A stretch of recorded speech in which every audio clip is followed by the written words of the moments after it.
Ate, magandang hapon po. Pwede naman kita Ate, ano ngayong... kung ayaw mo. Kailan ka pa kasi nagpagamot dito? 2023. March. Year 2023. March. Ipa-pre-order na lang kita. Bali, nung unang pasok nyo po, unang punta nyo dito, hindi ka nakakalakad ng maayos. Paano po ba yung lakad nyo, tay? Try mo nga, ate. Hindi mo nyo nga po, ate, kung paano yung lakad nyo. Yan, ganyan na ganyan yung lakad nyo po. Ngayon, ate, ano na yung lakad mo ngayon, te? Ano tay? Wala pang bisita. Yan. Huwag ka muna mag-practice. Ayos na. Pabalik, ate. Maayos na.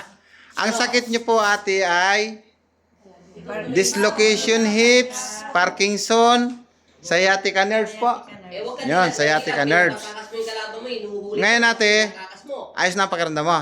Okay na, okay na. Kailangan ko ng... Graduate ka na raw, sabi niya po. Kailangan ko lang ng 5 minutes para Sige, ate.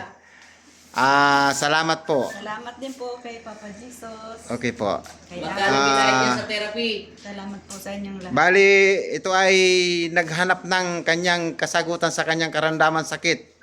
Nakarating na rin siya sa Camarines Norte ng Basod. Basod. Naka 20 session po siya doon. 200,000 po ang kada Ano session. po yun sa... Iba pa yun. Sa therapy yun. Sa therapy. Iba pa yun. Ngayon dito tinakadalaw ka lang. Bali, doon 23, dalawa. Tapos ngayon yung final. Hindi. Graduate na yan. Nagpiko lang siya. Hindi mo niyo ako narinig kanina. Nagpiko siya kaya sumakit ng liburan niya.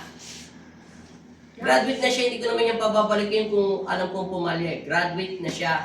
Okay po. Kaya lang siya bumalik ngayon 2025 dahil nagpiko siya dahil naipitan ng ugat na bigla.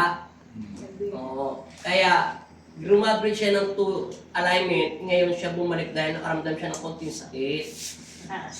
Oo. Bali ngayon natin okay na po. Ngayon yung ipinalo up check up mo. Salamat po, ate. Nakakapag-chat-chat na ako eh. Salamat po, ate. Dati nahihirap na hirap. Tapos may sciatica nerve, may hip dislocation, may Parkinson. Oo. Kaya salamat sa Diyos. Kasi kaya hindi siya gumagaling, meron siyang palipad hangin. Kaya hindi ma-detect ng therapy. Na 20 times na siya therapy. Galing pa siya sa steam na binabayaran doon ng 1,000 na balitan sa Jessica. So, hindi umubra kasi nga mayroon siyang palipad hangin. Binatanggal namin yung palipad hangin dahil kay Kristo dahil binigyan kami ng karunungan. Tapos naayos namin yung sciatica nerves niya, kaya na siya nakalakad. Yun ang totoo niya sakit. Kaya ngayon na siya bumalik ng 2025 dahil nagpiko lang siya, naipita ng ugat na bigla. Dahil dalhin na yun ng kasipagan at kadalagahan. Paalam na. Alam po, babay po. Salamat po. Thank you so much. Hindi na tayo pwede Babay magulit po, ng pangalawa. Ingat po kayo, ate, sa pag-uwi. Salamat po. Okay, pas. Bye-bye. Ingat po kayo.